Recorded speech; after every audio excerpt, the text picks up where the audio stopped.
Hey everyone, this is Dan the GM welcoming you to episode 54 of What the Dice. I am so glad you've joined us once again to hear the stories and the weirdness that only my crew can bring forward. So, before we get on with this week's episode, let's do a little promoing, talking, whatever you want to call it.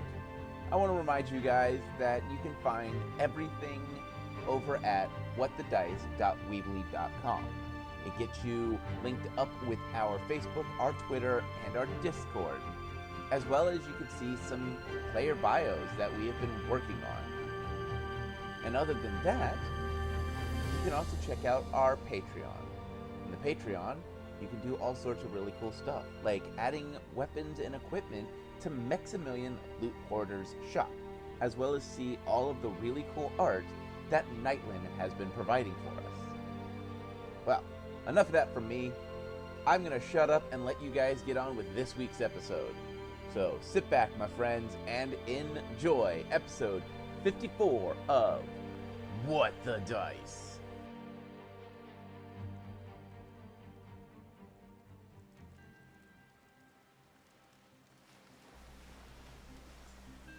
We watch the fire slowly cook the food that the storyteller has put out before us. The wind coming from the ocean has the sting of salt. The storyteller seems unfazed by this stinging, salty sensation. He looks at his book, rubbing off some sand that has been blown onto it. He smiles. Ah, well, me friends, it seems as if Defibulus has had a chance to rekindle a friendship of an innkeeper that he once knew. And Clyde and Kalila had a chance to do some hunting and some earning of gold. But it seems as if they must now leave this safety of this strange trading post and move deeper into the unknown. My friends, sit back, relax, and hear my tale.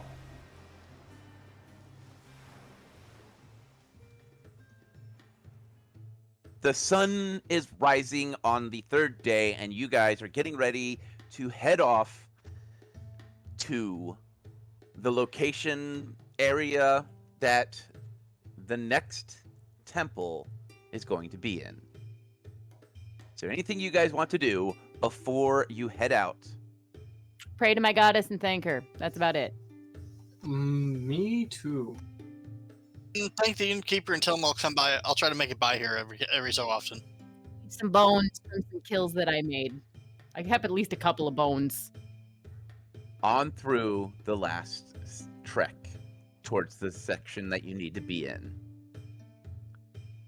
The grass becomes shorter and shorter. The wind becomes fiercer and fiercer as you get closer into the mountains. Then the road starts to become less worn dirt and more worn stone.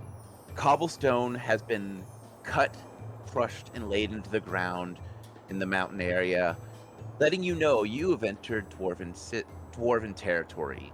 You see arrows that have dealt with wind and rain sticking out of random trees. Orc bodies lace on the ground with their bones sun-bleached. It seems as if this is an old battleground that the dwarves have successfully fought off. Looking up the mountainside, you can definitely see battlements that are maintained. You see some dwarven archers look down and continue on their work. I'll wave. Some wave back, others just continue working. As you get closer to the northern territory, you can smell fresh water. You can feel the salty air sting your eyes as you are closer to the coastline. Looking out, you could see the forest with its tree line that stains the blue sky, mountains that seem to reach up into the clouds, and water as clear as glass to where you can see the very bottom. You can see fish swim, and you can see the small plant life that's deep underwater thriving. The area is calm. What would you guys like to do? Rather pristine looking place here. I'm gonna say check in. I am in agreement. What are you doing? I mean, checking in, like with the, going to the inn or checking in whoever is running it. Hello, we have come to the city or this town, whatever you want to call it, because we have been dubbed heroes. So checking in, I feel like, is the proper thing to do. I actually don't agree with that. So on the map, the city that is there is actually built into the mountainside. The drawbridge is up high, closing it off. You do see some guards standing on the battlements that are watching, but it seems as if they are not opening the city. On this map, each square is supposed to be like 5 miles, so it's not to scale, but you guys are at that city. Perception check, Who? All? everyone. 28. 13. 15. All of you notice a small inn. It is a very small inn. It looks like it might have 3 rooms to its name and a small area for a couple of horses. Shall we see if we can get a room? Or at least find out how we convince the people upstairs to open the gate so we can come in. As you enter, the inside seems to have a tavern attached. You see a few merchants sitting, having a drink, while they peruse small pamphlets of paper. Some are filling out forms, while others just seem to be waiting. Behind the bar stands a clockwork robot that is serving drinks. At a nearby desk sits an old dwarf, his head completely bald and shiny, his beard ornately braided and filled with beads reaches down to his knees. His eyes show the weather of 1,000 seasons, but he has a friendly smile. That's a lot of seasons. I was just awestruck looking around, by the way. The tavern itself is very simple. It would remind Kalila of almost like a tavern in her home village. It is very simple. Yes, but this is not her home village, so she's still like, this is still cool to see how there's similarities and these differences and not catfolk. Fabulous is going to quick sketch the clockwork bartender. They are not too uncommon. You've seen them a couple of times, but they are mostly... You mostly see them in higher end, like luxury taverns would have them. This one looks like it might be homemade. He's still impressed with the ingenuity of it. The old dwarf, still watching you guys, lets you take in the sights. You like this, don't you? After a minute or two, he goes, "Not from around here." Nope.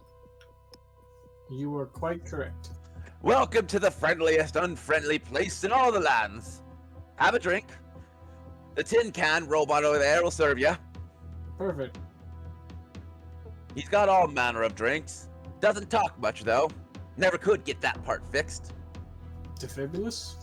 I've never worked on automatrons like that before. I could try, but I haven't worked on one before. "Nah, I hear they can get chatty, and I'd rather keep him shut up. Yep, there you go. Oh, okay. So, it's not every day I see a gnome and a cat folk walking about. What brings ye?" There's some old ruins. "Ah, well, I'm old and ain't ruined, so it ain't me." Hold on. was a good one. Okay. We will kind of chuckle at that joke, though. Have you heard of any ruins or temples or, I don't know, something in the area? Or is it all just trees and rocks? I'm too old to go traveling. I lock my inn. And I got a bunion that kills me every morning. So I like to sit here. I don't do much traveling. And these merchants here, they're all prissy little Americans. And they only just deal with the mountain gnome or the mountain dwarves. Shall we go speak to them? Good luck. If you ain't a merchant, they ain't open for business for travelers. And what do they like to buy? Buy, they sell. Them up there, them mountain dwarves, they are miners. They have found a vein, gold and silver and platinum and all sorts of crap. They call me a sky dwarf because I refuse to live in the mountain. I like it out here in the fresh air. It's good for the bones, good for the skin. Took my hair though. They refer to all dwarves that don't reside in the mountain as sky dwarves. They do to me. Hmm. But, I've lived out here a long time. What about the orcs? They don't mess with us much. They leave you alone up here. Well, them dwarves up there in the mountain, they got these big old siege weapons. Fire these massive arrows down upon them, and then they explode, and then there are orc bits everywhere. I wouldn't mind seeing one of those, just not like that. Yeah, It's terrifying and impressive. well, when they've got as much money as they do, I guess they can afford the finer things in life. Though it is fun to watch things explode. Oh, yes. I believe it. In fact, they were kind enough to give me that clockwork pot over there. They said, they'll help keep me safe, and I just make sure that people hang around until their turn. They do some type of lineup. Fill out paperwork, you get to go in, then you leave. Where can we get these forms? You a merchant? I'm a merchant and I can sell my skills to people.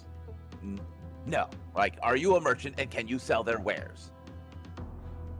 Depends on what they're selling, I guess. Then maybe. Defibulus will tilt his head for a moment.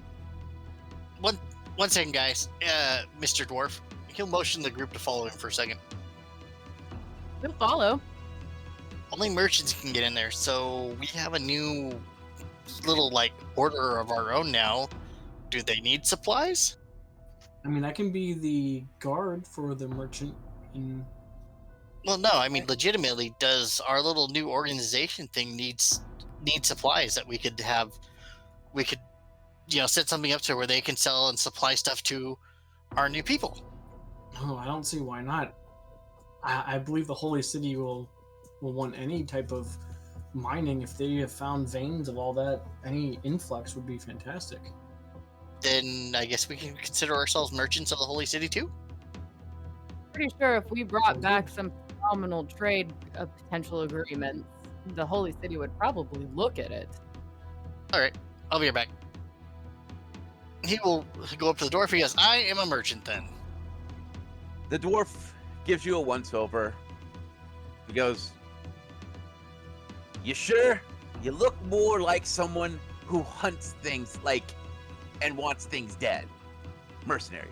That's well, I'd call you a sellsword, but I don't see a sword on you, so I guess mercenary is a good term for you." Lila will kind of lean down and whisper to Defibulus, going, "You're wearing bare feet." Hey, don't mock my boots, thank you. They're super comfortable. And he goes, "Well, what city do you represent?" The Holy City. "What? Those stuck-up paladins finally decided they need our medals?" I can't speak for the stuck-up paladins because they are pretty stuck up. But I do know people there that could definitely use those medals. He gives you a stern, long look, then gives a slight shrug. I'll see what I can do." He pulls out a small, strange device that is cone-shaped on one. And then in his hand, another strange cone-shaped device. Holding one up to his ear, he starts to speak into the other. Yeah, Holy City. I don't know if they represent the Paladins. I don't know. Gnome, cat, man in armor. Mm-hmm. Yeah, he looks like Paladin. No, he doesn't have those weird ranking symbols. Yeah. All right, yeah. All right. Yeah. Okay. No. I don't want him fixed. I want him quiet. All right, fine. He puts the two items together and then stows it back under his desk. Someone will let you in. Much appreciated. Outside, the drawbridge is starting to slowly lower. Once it's completely lowered, a young dwarf comes out How do we know he's young? because his beard is barely there. It looks more like a goatee. That's a super young one. Yes. He is dressed as a nobleman. In his hand, a scroll that he is looking at. Walking up, he goes, "And you three represent the Holy City." Yep. Correct. Yes, well, we have reached out to them once before, and they denied us. They did not want to purchase our wares, and what makes this any different? Because we're here. Yes, and you are? Defibrillator short round. Representative of the Holy City, who are considered the heroes. Yes, well, heroes to the Holy City are heroes to the Holy City. Last I checked, you're not in the Holy City. That's not what I meant.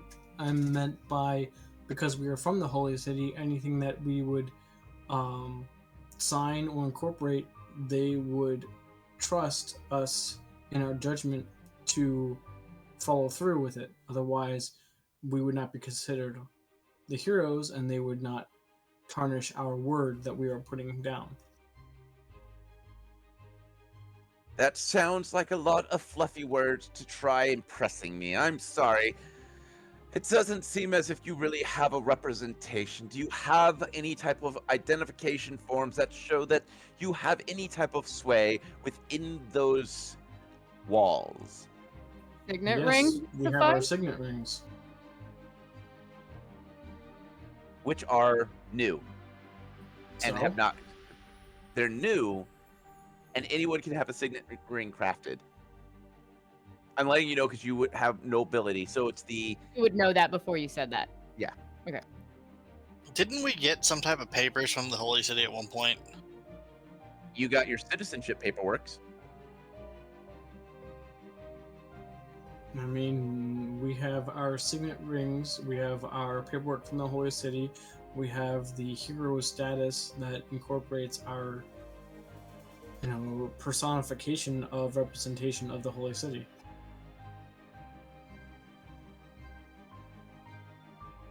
He goes, actually, Kalila's gonna look around. How busy is this place? Like, as actual like merchants coming and going, or is there like an empty grand hall with like a single body other than our own in it? It sounds like inside there is a lot of murmuring, like a lot of people talking. It looks as if how it works is there is a line that waits. Most of them, if you're filling out the paperwork, you have to stay in the small inn outside. Past that, if you are accepted in, you are allowed inside the gates, and then trade can progress. It doesn't look like when they say trade, it's more of a you set up an export import setup. They take in supplies as well as they ship out their own. Okay, but by the sounds of it, it sounds like no trade has happened with the Holy City because they consider them too hoity-toity. It sounds as if this city has reached out to the paladins, and the paladins basically said no. Because Kalila will pop her head around and be like, all right, so you've been trying to make a deal with the paladins. Have you tried making a deal with anybody else in the city? Oh, the paladins seem to be the ones that need the armor, so Not we've my- reached out to the most logical port. Okay, you reached out to a import with an assumption. Let us in. Let us see what you guys have. I understand you want to set up import exports.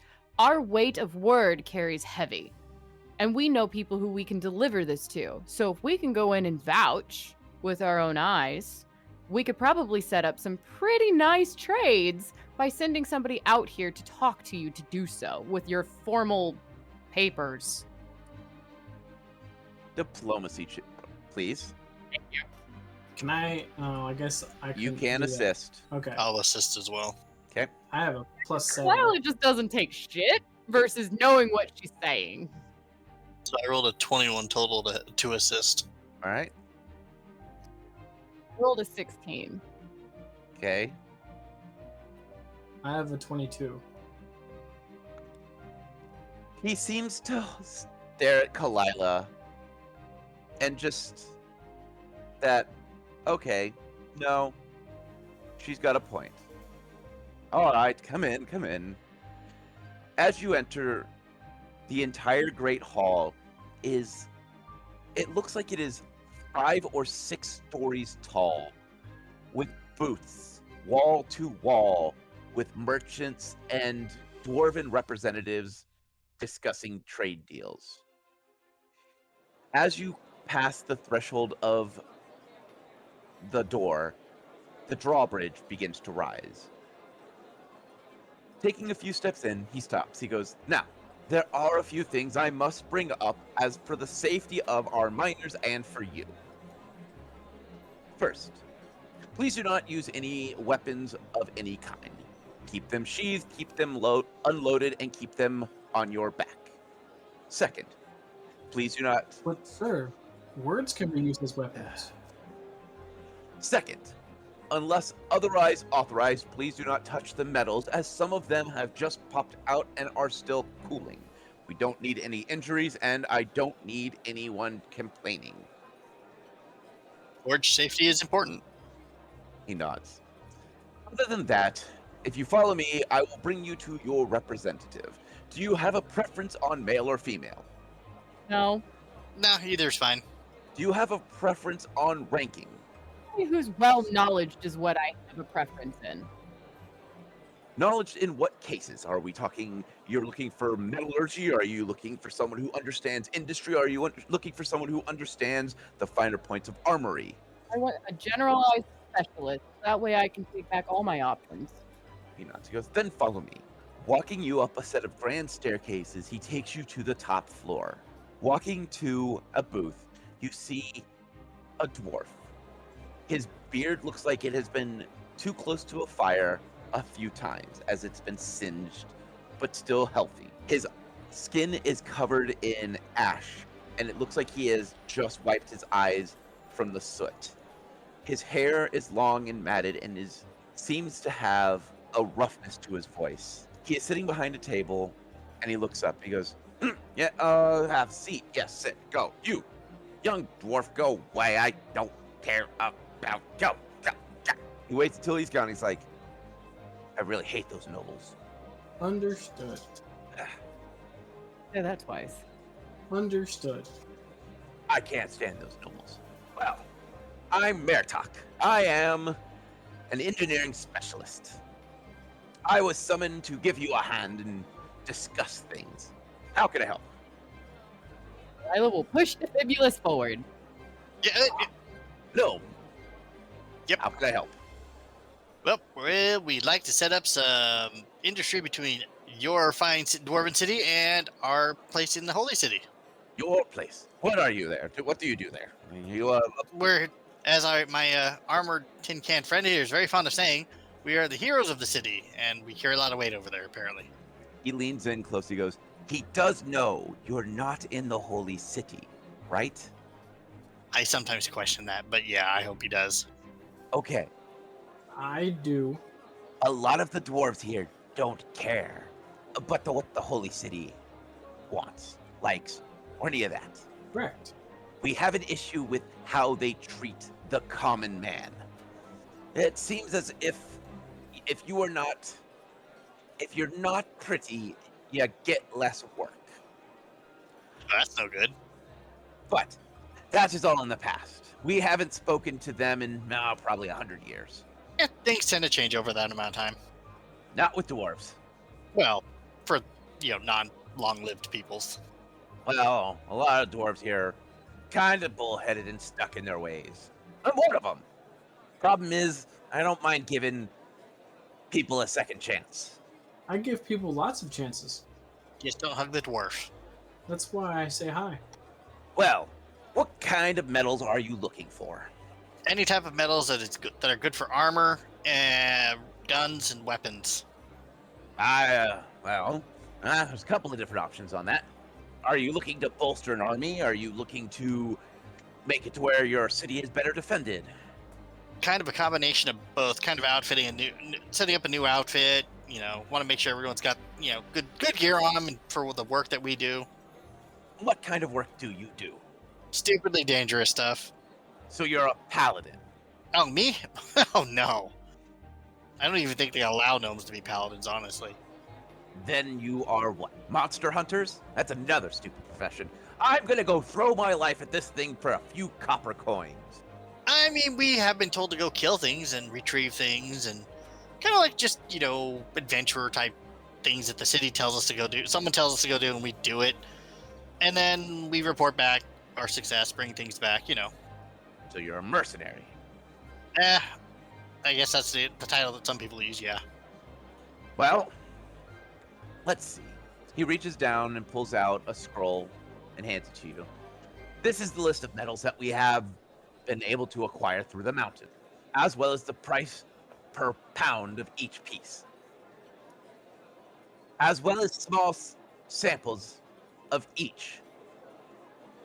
Defibulus will take a look at the scroll and take a look at the metals and their prices and see how fair and accurate it is. Ooh, can you use praise? Or if anybody else wants to use some praise. What? Praise on the quality of the metal. Okay. Go ahead and roll appraise. Whoever is staring at the scroll. I have a 17. I thought you said something else. Oh, never mind. I must have misheard. Samples as well. Yeah, there are samples as well. 18. Rolled an 18 on just appraising the paperwork and all that. All right, 18, I had a 17. 17. Kalila, Okay, I'll try and be helpful. I doubt I'm going to be very helpful. By adding a phrase. mm-hmm. Yeah, Kalila's just not going to say anything and just listen. Okay. So as you begin to go through, you're looking at the metal samples, and they are of high quality, but they're more like chips of the metal. So if you took a hammer to a piece of metal and just chipped off a big enough piece to where someone could look at it. And you also notice that they have a pretty wide selection, and it also looks like they do the metallurgy. So you don't just have straight metal, you also have the alloys. The pricing is fair depending on the quantity. The more you buy, the cheaper it gets. It also shows that trade is available to lower the price. You can either purchase outright or you can do trade depending on what they need. We have those little communication things to talk to the rat guy, don't we? Nope. Nope. It was that the one other scholar dude that had the chalk, so we could like go back and forth. I thought. Yep. And that was just in that town. Yeah, we don't Yep. have them with us, and they won't give me a piece of chalk. I feel sour about that. Mm-hmm. I thought we had some means of communicating ourselves at long range with the rat. Nope. Well, Defibulus will nod at the paper and whatnot, and think of like the type of materials they would need for their new little order that they're putting together. So based on what you were seeing, it looks like a lot of them, it looks like they would be wanting things like mithril, cold iron, stuff that would be good to deal with extra planar things, as well as your common steel and things like that. All right, Defibulus will definitely nod it. He just said, "What are you guys looking for?" He goes, let's see. We could use seeds for food, use some other stuff like that. Yeah, agriculture stuff is usually a nice thing to trade. We'll lower price that way. Yeah, just depends. All right. I'd like to set up trade between the Holy City and us and you for your metals, and we'll see about sending out agricultural supplies. He goes, all right. Well, he rummages through the desk, then starts patting himself down, and finally pulls out a scroll. He goes, well, this is the common trade agreement. You are more than welcome to take it back to whoever you deal with. They can fill out what they need to fill out. We can then send a messenger back and forth, and we can set something up. Amphibious will take the scroll, nod, and extend a hand and acceptance of this. Strength check. I love that. 17. So this dwarf has a very, very strong grip. Your hand is sore after shaking his hand. Defibulus will bear and he'll grin and bear it, and with the handshake. And you wanted to say something, Clyde? Yeah, I was gonna say, can we what are your messengers like here? Because we can try and send a message to someone that we know is high ranking in not necessarily the paladin, but in information, and it might be able to go process it quicker through him for agricultural agreements. He goes, well, give me a moment. Let me just get this out. He pulls out a intricate looking metal box. Opening it up, there's a clockwork bird inside. Do you know where they live? Like, if I pull out a city map, can you point out where they live? Yes, we could point directly to the rat guy's scholar's room. He goes, all right. Pulling out a older map of the holy city, he holds it out. Point it where it goes. And I do so to the rat guy's solarium, or Yeah. okay. Oh, I need to write a note that'll go with it to explain. The clockwork bird clicks for a moment, and then he winds it up.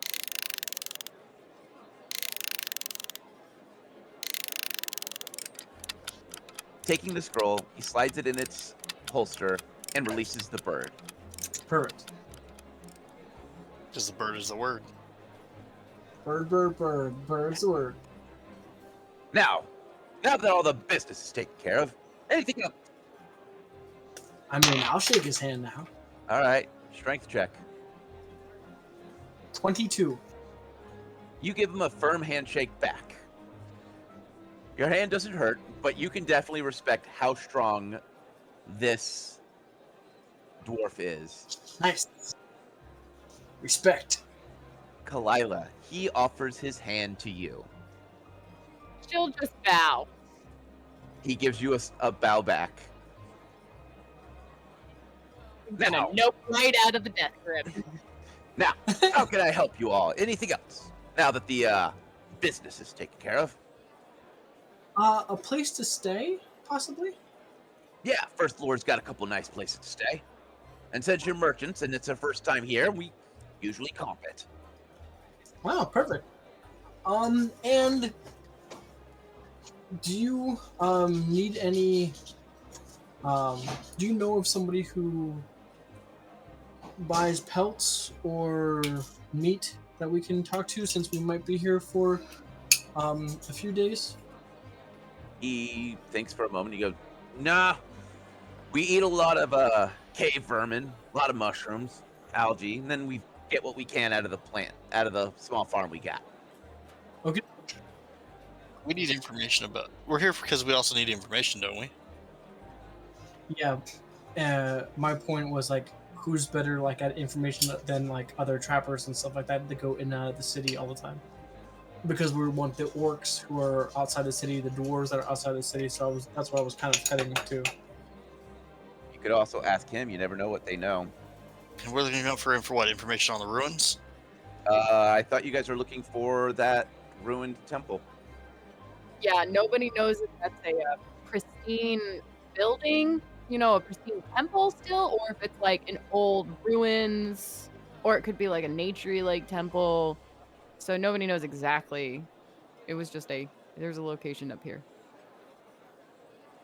Do you know anything about a possibly ruined temple nearby around this region? He goes, well, come with me. We got a sixth floor that you can see out for miles. Maybe we can find you. What, Lila? Oh, I said, oh, that sounds lovely. Walking up a large, long stairwell, you get up to what looks like a built-out, not deck, but an open air place to sit. Like an observatory almost? No, like a porch, like a patio. It is covered in a massive glass dome, and you can look out for miles across the wooded area.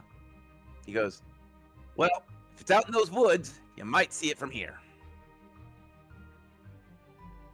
I will happily look upon the vast prettiness and see if we can see things.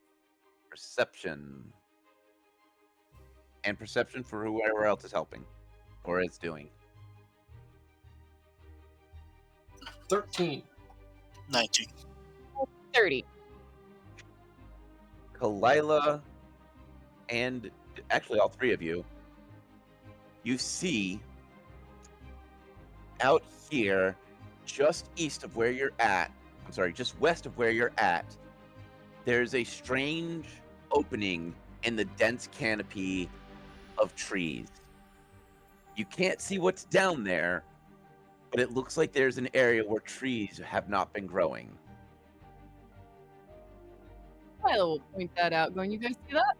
Sounds like a good place to start. Yep, I sees it. Looks like about the right size too, for what I would imagine.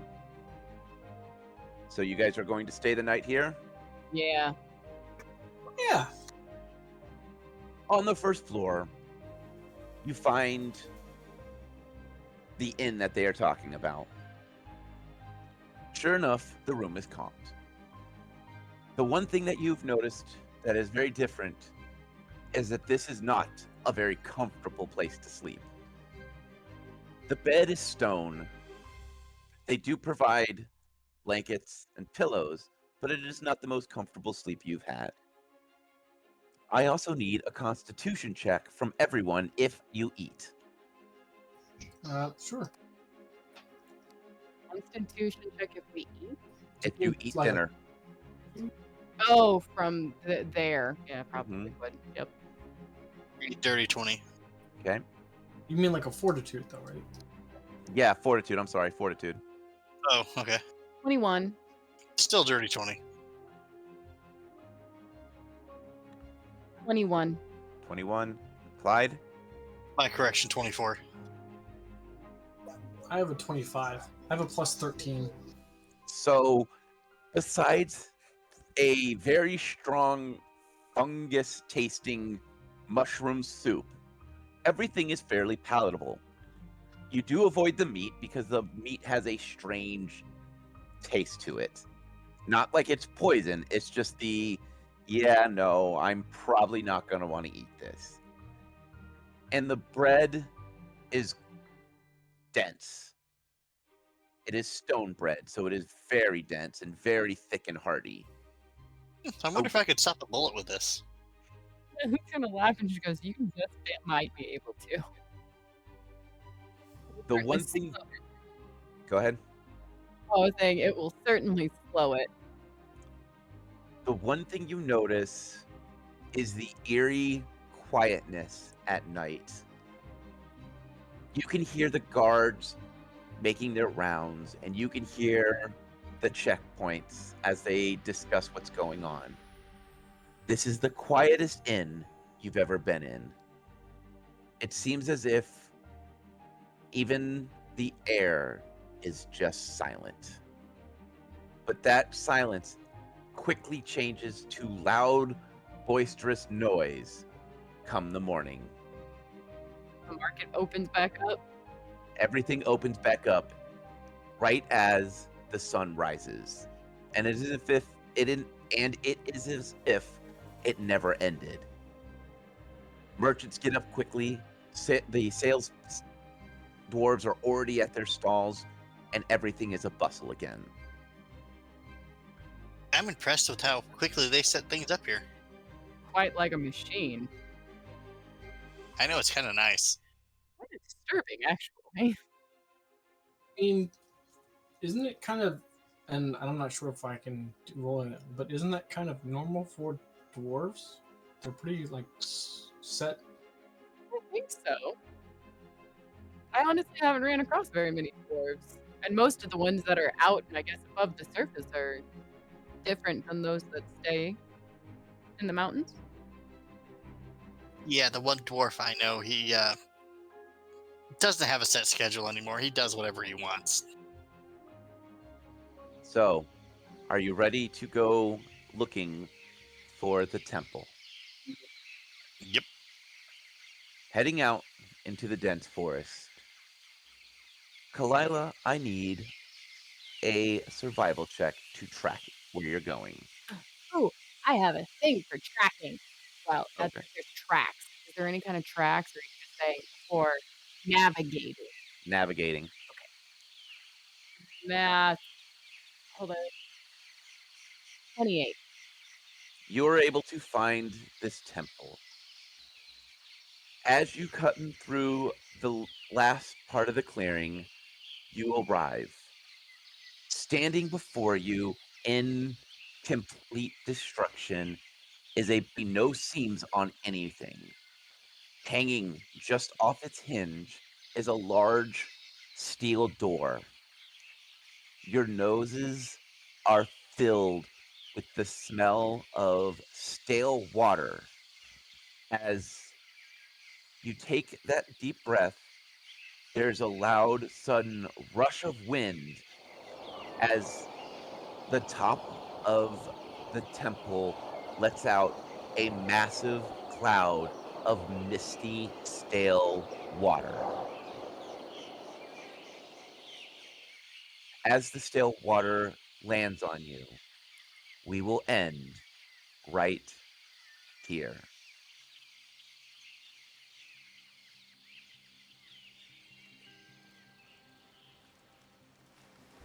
Well, me friends, it seems as if the adventurers, or shall we call them the agents, have found the temple in which they seek, and in the process seem to have aligned themselves with some dwarves that have materials that the Institute of Extraplanar Studies can use.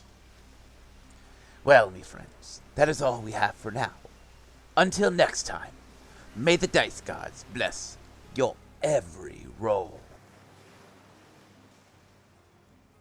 We here at What the Dice would like to thank Paizo for creating Pathfinder, Epidemic Sound for our music, as well as Sirenscape for our sound effects. If you would like to reach out to us, you can do so on Facebook at What the Dice Pod, Twitter at What the Dice Pod, and of course email whatthedicepod@gmail.com. And if you liked our little adventure, please share us with your friends and rate and review us.